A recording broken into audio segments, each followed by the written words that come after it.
Hi everyone. Thank you for taking the time to watch this video today. We decided to make this because this is normally some of the information that we like to share with people before they drink with us, and that usually happens when people come to ceremonies or when they arrive to a retreat. And so we just thought that it would be nice to record this information and share it with you beforehand, so it's available to you as well to rewatch if there's parts of it that you find helpful while working with the medicine. And so we are sharing from a place of whether you've drank lots of medicine or whether this is the first time you're drinking. So bear with us if you've drank a lot of medicine, but we really feel it's important for us to share our specific approach to how we work with the medicine. And this journey has been a very long one that has evolved over time for us and our approach and our understanding. I first started working with the medicine in 2010, so it's 12 years now, and a lot has changed. Pedro and I say we've put ourselves, through such deep processes, and every time that we move through one of those big processes and evolve through those processes, it gives us a greater understanding to be able to help assist those that are working with us, and oftentimes assisting them to be able to reach deeper places a lot faster than we were able to, as we integrate our own personal lessons, as well as what we're sharing with everyone. So yes, so ayahuasca, the beautiful spirit of ayahuasca.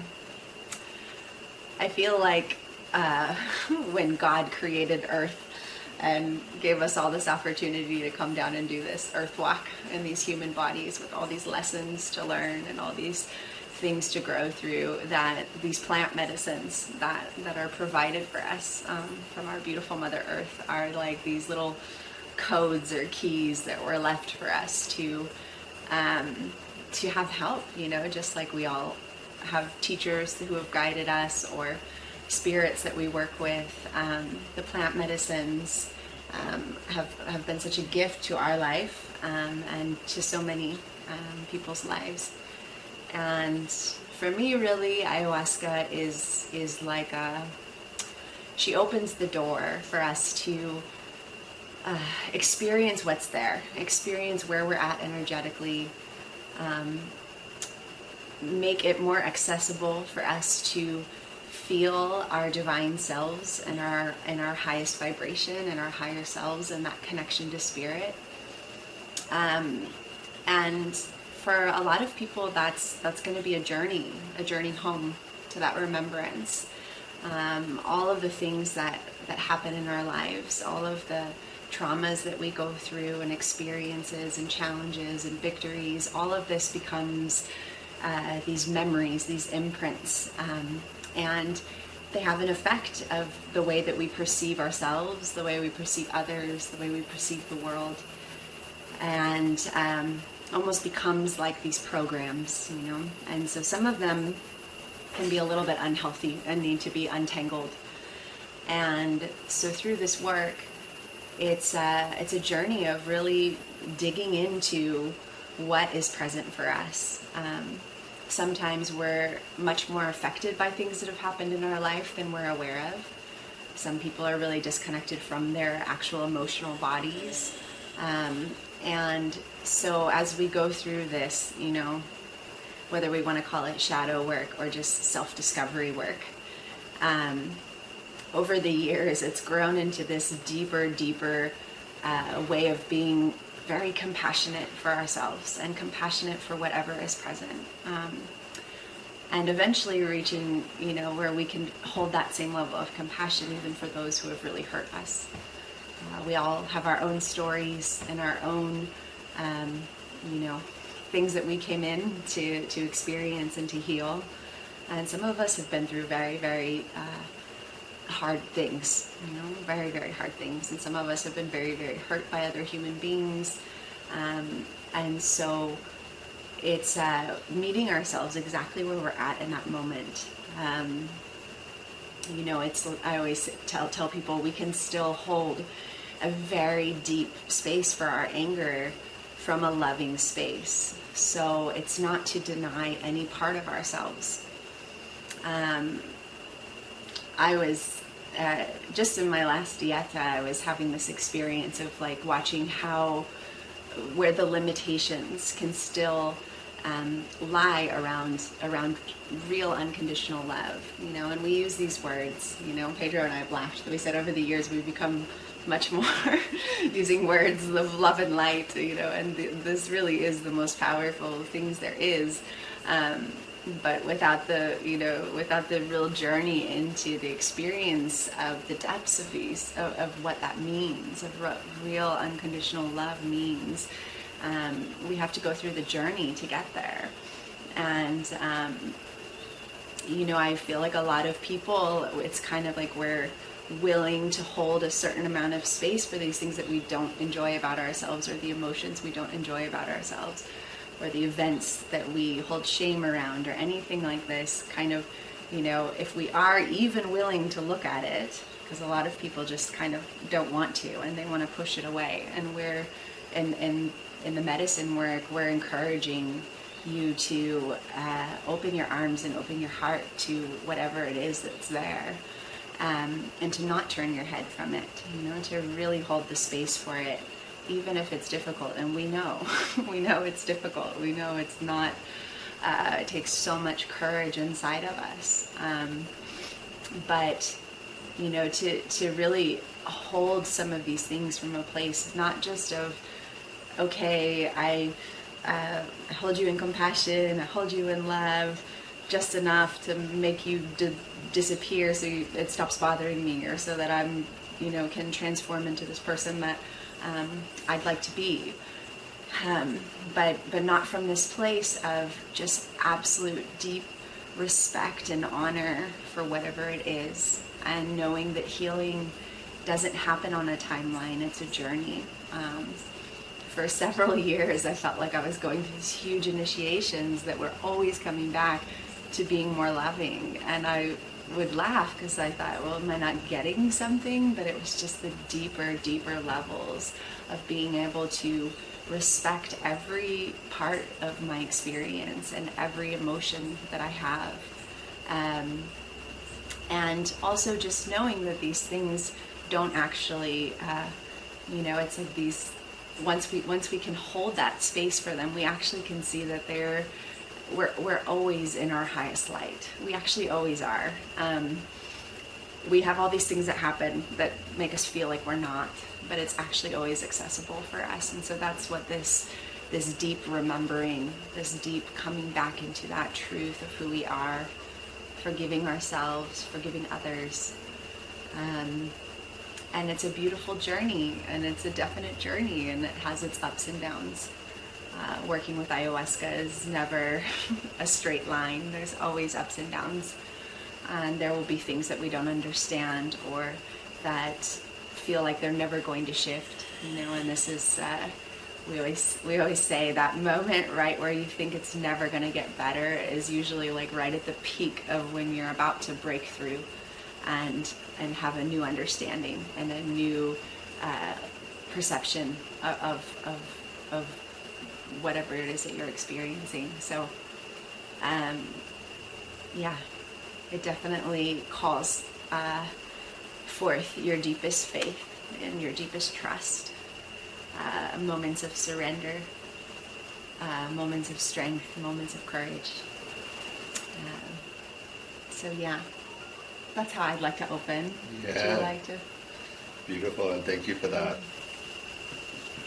So as you know, we've studied in the Shipibo lineage in our time in Peru, and so what I'd like to do is speak a little bit about the Icaros that are foundational to this work, and how we work in ceremony through these transmissions.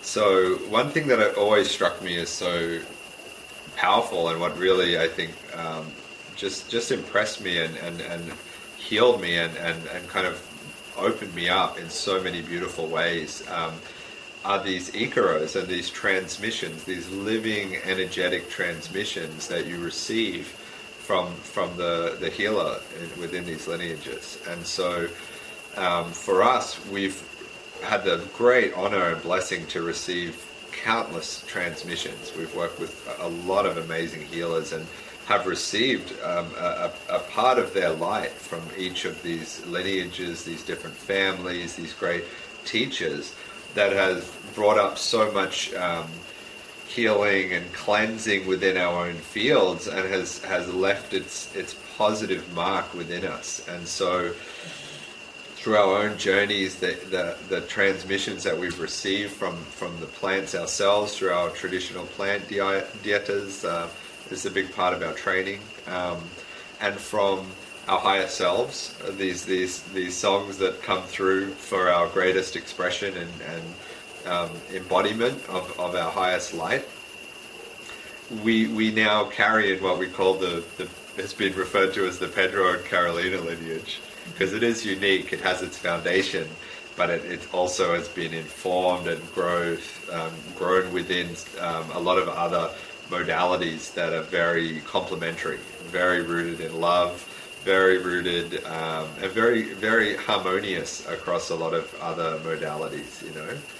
And so the icaros that we sing, and it's such an honor for us to sit before people and to transmit so much of the embodiment of these teachings and this light and this remembrance and the greatest fullness of our own selves that we've cultivated and remembered through our own journey as a blueprint of the human being and the potential.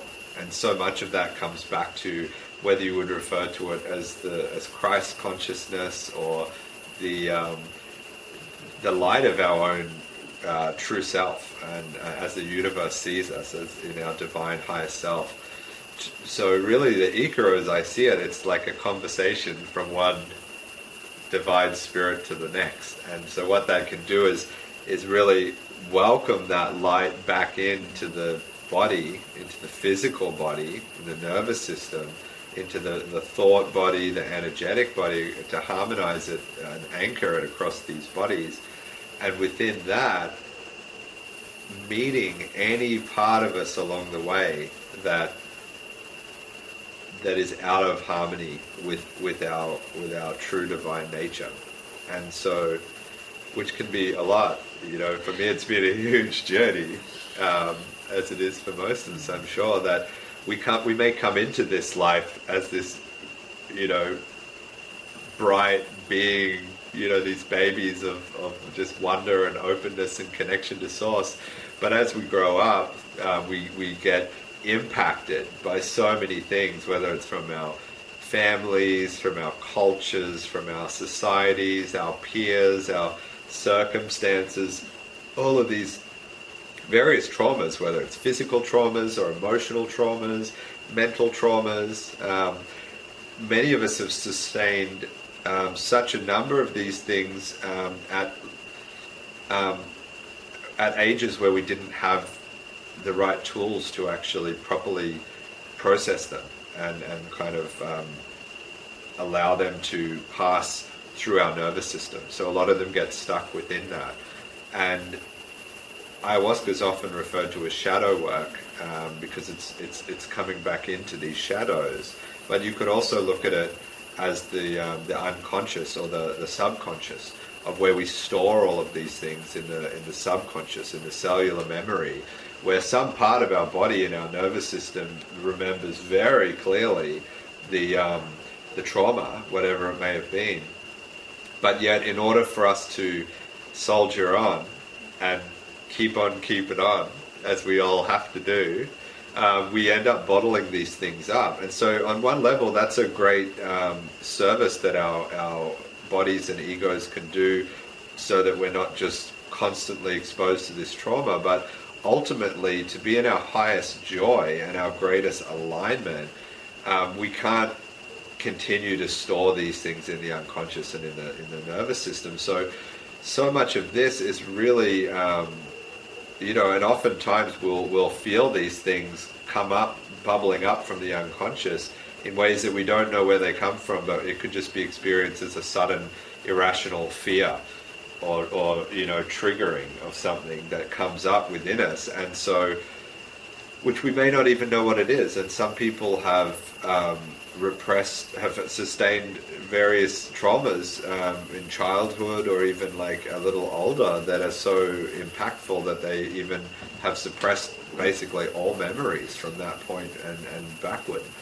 And so we just come with this understanding to this work that these parts of us they don't have the tools, and they're like a child that needs to be rescued, or that needs help, that's crying out for our acknowledgement and our help. And as anyone knows, especially other parents out there, that if your child is crying, if you ignore it, it's not going to stop. It's going to get louder and louder if it has a very genuine need, or it's just going to give up and get more traumatized. So really, that cry for help is essentially the thing that we go to that inner child in this case and say, what is bothering you? How can I support you? And when we come in with that never-ending support, which you can call unconditional love, when it's embodied of just, I am here for you in whatever way that I can be. Oftentimes just knowing that we're actually supported as much as we need to be and being met in the depth of our suffering with the depth of support that would help us through that, in itself can be the magic key that really unlocks the healing for us within that. And so honoring these parts of ourselves that you might label otherwise as a shadow, but could also just be an unrecognized trauma, and coming with such care and bringing the care back to them, to meet them in their divinity, to say, you are beautiful and you deserve love and you deserve to be held. These aspects of ourselves, this is what we found of how you really allow them to remember their own divinity and to re-embody, rebalance themselves and bring the nervous system, their occurrence in the nervous system back into a harmony of oh, what a relief, what a breath of fresh air of someone is here to love and support me. I am whole and beautiful and amazing and precious. And if you can feel like that remembrance of that to any part of us that's felt isolated or abandoned or harmed or afraid in that sense. So bringing that back, this is the approach of like knowing in our own, inextinguishable, our own like permanent and immortal divine light, to bring that in to meet all aspects of ourselves and our shadows within that, and really loving ourselves on those levels and welcoming that back in. So this is kind of how the Icaros sit when we sing for people, is the acknowledgement of your highest light and every other part of you with so much respect and so much care that has knocked you off balance of being aligned in your divine light, and meeting all of that with so much love and so much compassion and genuine care and the intention to understand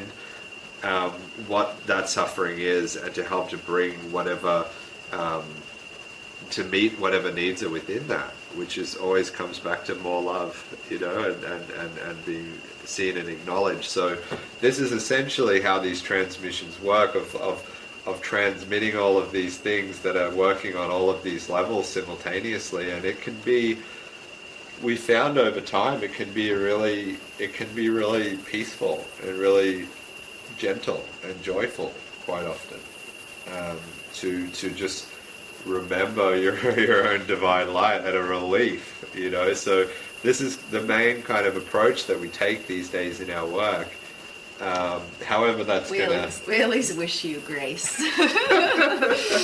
Sometimes it will be whatever it needs to be, exactly the way it's going to happen, but in a nutshell, for those who are coming to work with us, just knowing that we are holding you in your highest with no judgment. And, it's such a, we live in a world of social media and filters and people trying to, put their best foot forward and show themselves in a certain light. And so many people, are in the internal dialogue and the internal voice is asking to reach down into the roots of where suffering is still being held and where that experience of learning through suffering is still asking to be liberated. So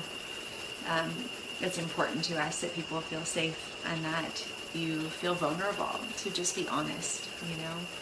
It's so refreshing when we just have the space where we can just be honest of what we're experiencing and what we're going through, and taking away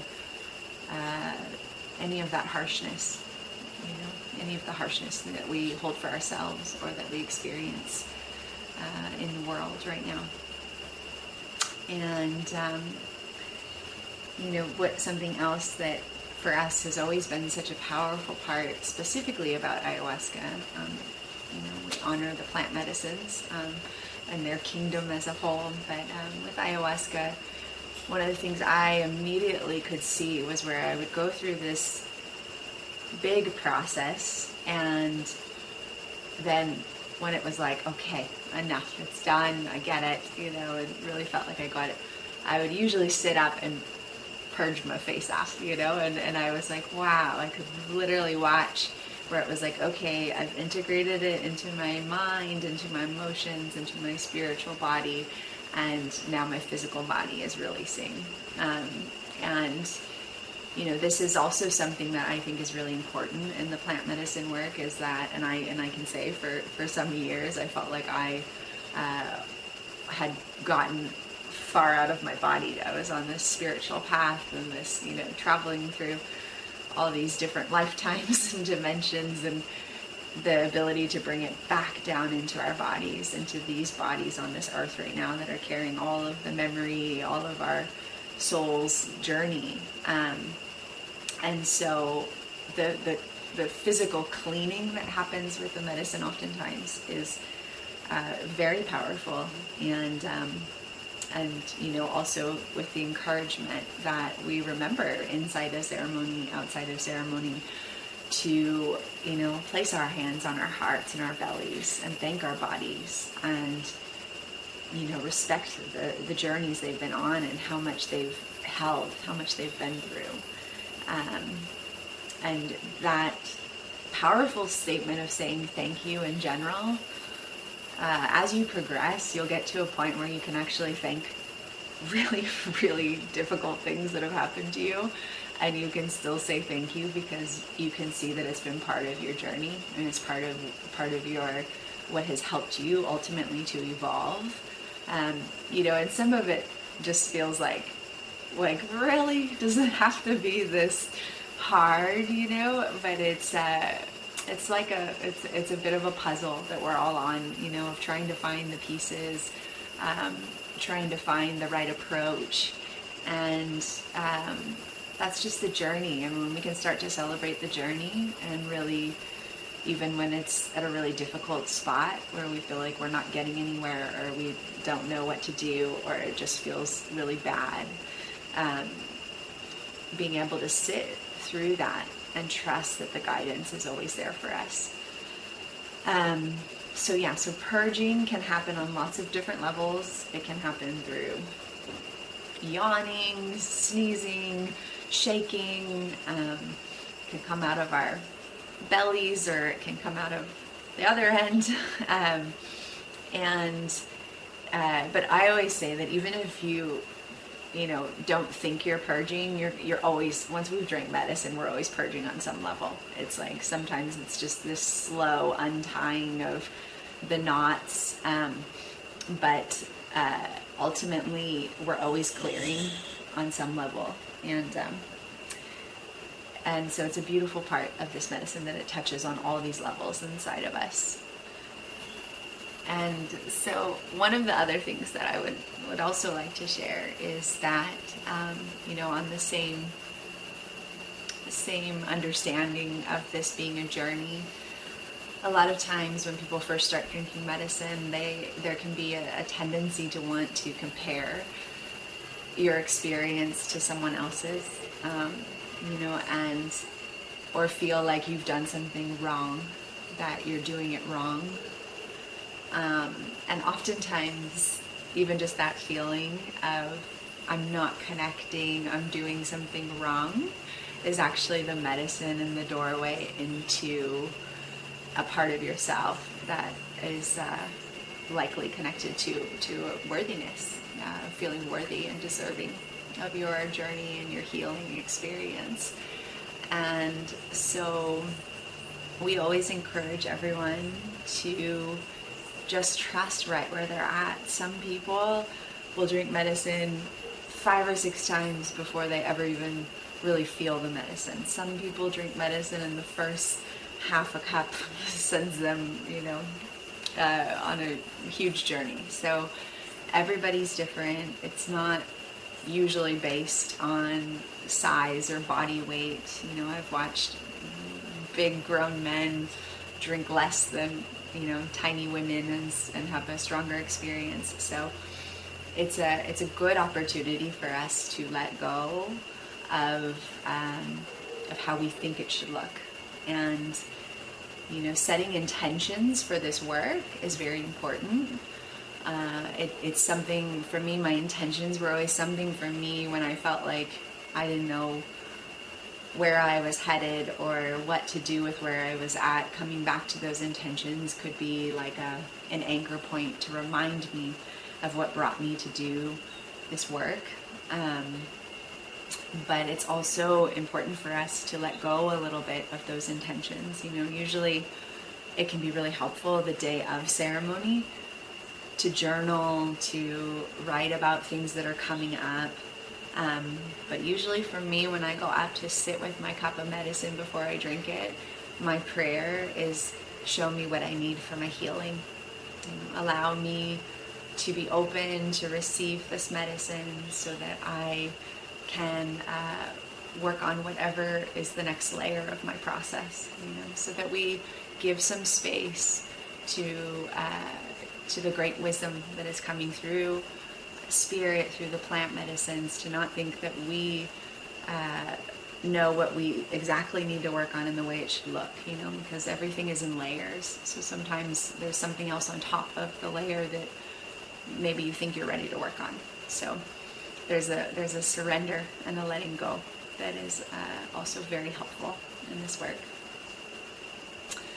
And would you like to share about Mapacho? Sure. So Mapacho is a beautiful jungle tobacco, very cigar-like, very powerful. It's a wonderful connector to the spirit world.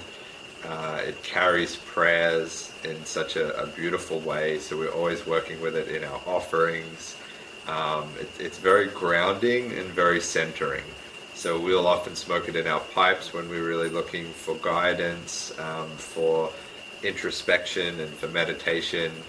And it's something that is worked with hand in hand with ayahuasca in the jungle traditions that we work within. And so this is something we talk about because it is in all of our ceremonies, and it's a lot of people can have a bad relationship to tobacco, obviously, because a lot of times it's inhaled, it's filled with chemicals, it's damaging, it's addictive, it's a very strong shadow side with that can be worked with in that way.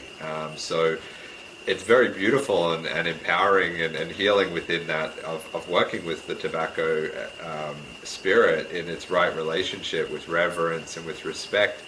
And as we do, it's never inhaled. It's worked with, I guess you could say, topically, by blowing the smoke around, and its way, as we said, with prayer, but also just to shift dense and heavy energies.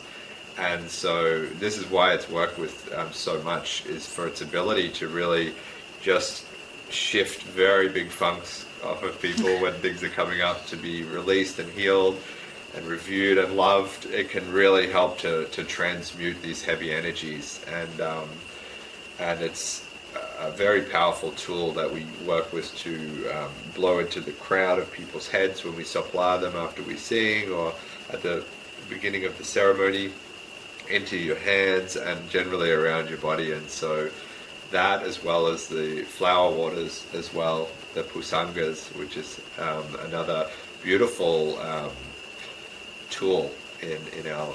It's like a plant perfume. Yeah, I was going to say tool in our literal tool belts that you'll see. You'll get it when you come to drink with us. Yeah, and you can speak about that too. Yeah, happy to as well. It's and Carolina makes her own beautiful pusangas that are very natural based, not working with the traditional agua de Florida, which we still work with. It's very beautiful and very powerful. But when we make our own, it's from a clear, like a vodka based, with plants that are locally grown, medicinal sweet plants, and essential oils, and a beautiful combination that's evolved over the years that essentially is like a floristry in a bottle. So she always says the plants make everything feel better. And it's so when we're in these moments of difficulty in our own shadow and in the mud of our own psyche, to bring the energy and the essence and the healing of all of these amazing flowers and plants and sweetness and nature energetically within that space. This is like bottled up as one of the other tools that we work with alongside Mapacho. So those are the main tools that we work with. We're very traditional in our approach with ayahuasca. Our medicine is really, it's just the ayahuasca vine and the chacruna leaf. It's currently still coming from Peru. We're hoping eventually to be brewing our own medicine here in Costa Rica, but right now it's still coming from Peru as well. Yeah. Prepared by a very dear friend. Yeah. And Noya Rao, the tree of light, the main diet that we have, and one of our greatest plant teachers, our greatest plant teacher, I would say, is something that we often add a few drops of into our medicine in our prayer to anchor that light. So it's not an additive that has any psychoactive element or any strong aspect to it at all, but it's just energetically this beautiful tree of light and knowledge that we infuse into our medicine. So I think that this is is feeling complete for what we'd like to share in advance, and all the logistical ceremony stuff we will share with you before the first ceremony when we drink. But we thank you so much for taking the time to listen, and we hope that this resonates for you, and we really look forward to receiving you. This path of service is such a big part of who we are and what we made the journey all the way down here to do. So thank you so much, and we look forward to seeing you. Absolutely. And our dog Sunny says, thank you. And it really is a real gift for us to be on this path together and in service, and it deeply enriches our lives the more that we're able to support people and to bring joy and lightness of being and healing to people that work with us, the more that our cups are full. So thank you for coming to sit with us too, and we really look forward to deepening the journey together and supporting you on your own walk back home to the remembrance of your true beauty and essence. So we look forward to seeing you in person. Thank you. Thank you. Blessings.